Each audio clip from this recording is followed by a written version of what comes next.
Hey guys, welcome back to the channel. So today we are going to deliver our rig for the next renter. So we're on our way now. We're gonna go to a home in Belfair, and yeah, come along. Belfair is not too far from our house, so we probably drove for about 30 to 40 minutes to get there. We drove a little bit slower, of course, because we are towing. Everything is empty, so what we're gonna do is take the rig, drop it off, make sure everything is level, set everything up, and then they can enjoy it for a week, and we'll be back in a week to pick up the rig. We stopped by here to grab some gas because my husband forgot to put gas, and we were like panicking the whole drive there, weren't even sure if we're gonna get gas. So we stopped at this cute little gas station that his friend or previous co-worker owns. His family owns this station, and it's really cute. Got lots of snacks inside, gas and ice cream and drinks and scratch offs. So it's really cute. We stopped by, we grabbed a few ice cream for the kids and I, and then put gas. I got a couple scratchies that we actually won a couple bucks on too.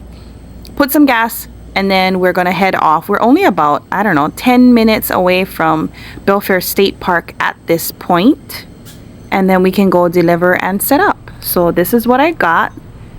Like I said, some ice cream. I think I got about 6 scratch offs, and then my husband went to put gas. We enjoyed these babies, and then we're on our way to drop off the rig.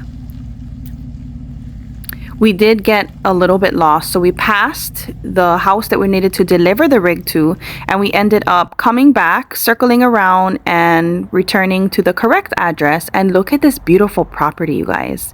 So according to the renters, their family owns this house and the house next to it, which I believe they're renting out. But look at this view, man. And it's a waterfront property. They can just jump right in the ocean if they needed to. Oh my gosh, whoever bought this property or invested in this property was just a genius, because I'm sure it's worth a lot of money now, and it's just gorgeous. They're having like a family get together for 4th of July weekend, and a bunch of family members are flying in from different states. They're going to rent 3 trailers, so that way everybody has a space to sleep and use the bathroom and all that stuff, and then they'll have the house as well. This particular delivery was a little bit tricky. They have a little loop around, so you could actually do a full circle around, but the areas that they wanted to put the rig, or at least our rig for that matter, because we were the first ones there, was very uneven. It was just not flat at all, and we were super nervous to leave it there, so we wanted to make sure it was leveled good before we left. So here we are, we're just backing it up here. We're gonna back it up a little bit further, plug in, and then set up and make sure everything's good. So here we are, we have some leveling blocks, we have a chalk there on both tires on both sides, and also a brick between the tires so it won't move at all. Our setup took a while. They didn't have the correct plug-in, and they couldn't figure out where to plug into, so it took a while. They weren't planning on using the restroom or the shower, so we didn't fill up with water, which cost a little bit more money, and we didn't have to worry about that extra weight just sitting in the rig, so that's great. But after about a day or two, the renter emailed us, or not emailed, messengered us in the Rvshare app and asked how to fill up the water properly, so that way I guess they could use the restroom and use the sink. So they ended up changing their mind, which is fine, but we do add a fee on top of that. So they had to pay an extra $100 for us to go and dump whatever was in there, gray water, black water, all that good stuff. So we ended up charging the $100, and they paid it. Hey guys, so we are on our way to go pick up the rig. I will take some video on the way there, and then some video when we're there. Hopefully it's a smooth process. We do not know what to expect. This is our 3rd renter, so we're gonna go get it, and yeah, wish us luck. And I promise, this is not the same shirt that my husband wears every single time. He owns like 40 of those shirts and he just loves them so much because it keeps him nice and cool, it's comfortable, and it can get dirty because it is an old work shirt. So I promise, he showers and he changes his clothes. As far as Rvshare goes, you want to make sure that after you set up the rig, you walk through with the renter how to use things, how to operate things, how things work, how to, you know, all the little things. You want to make sure that they're set up properly. If not, they can contact you through Rvshare and ask the questions there. But you want to make sure that they're confident with running the rig before you leave. And then that way you know too that your rig is in good hands. As soon as we arrive back on property to pick up the rig or do our departure inspection, I believe it's departure, we like to do a walkthrough there, like right on property as soon as we get back to the rig to see if we can catch anything now. We also go home and do another inspection there just in case. With Rvshare, you have up to 72 hours after the rental is either returned or you pick it up and you bring it back home and the rental is complete. You have 72 hours. So make sure you remember that part too.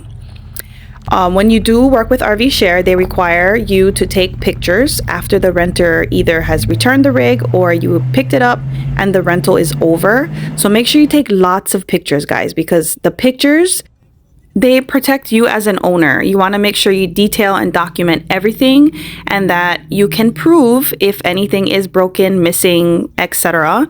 You can prove it because the pictures are there in the beginning of the trip and the pictures are there at the end of the trip. I took a ton of pictures. We did a little inspection, packed it all up, and we drove to the nearest dump station, which was about 17 minutes away from the house. This is actually Belfair State Park, where we stayed for our first RV camping experience as a family.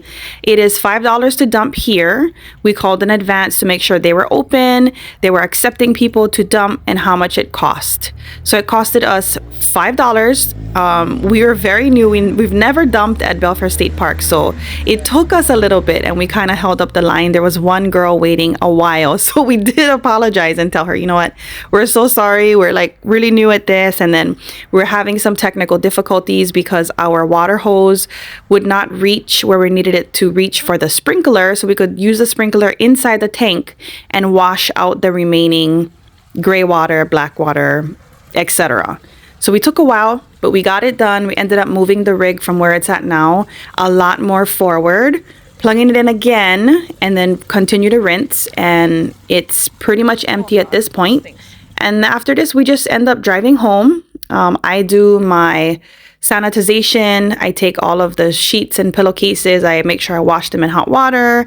I spray everything down with antibacterial Melaleuca cleaner and refill anything that is missing. And that's pretty much how we do every rental. Flush it out, clean it out, inspect, take pictures, sanitize, clean all of the laundry, and start again. Right here, he's just emptying out the water heater. So we make sure we drain everything out. So every time there's a new rental, everything is ready to go and they can fill up their own fresh water for everything if they're using fresh water. So we're just purging all of the tanks of all the liquids and then dumping gray and black.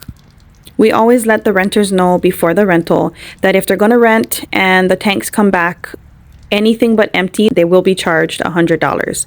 So our renter was full aware in advance that he would be charged $100 if we needed to dump for him.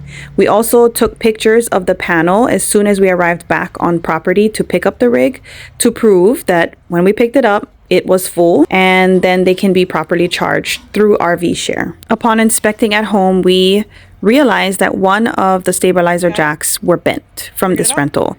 So we will have to process that, make sure Rvshare is well aware, and we can get that replaced through his deposit money and get that paid for and fixed. Other than that, this was a good rental. He was very good with letting us know if he had questions and whatnot, and it seemed to have gone by smoothly except for the bent stabilizer arm. Thanks for watching, guys. We hope you consider liking this video, leave a comment down below, and subscribe to our channel because it does help our channel grow. I will see you guys on the next video. Ahui ho.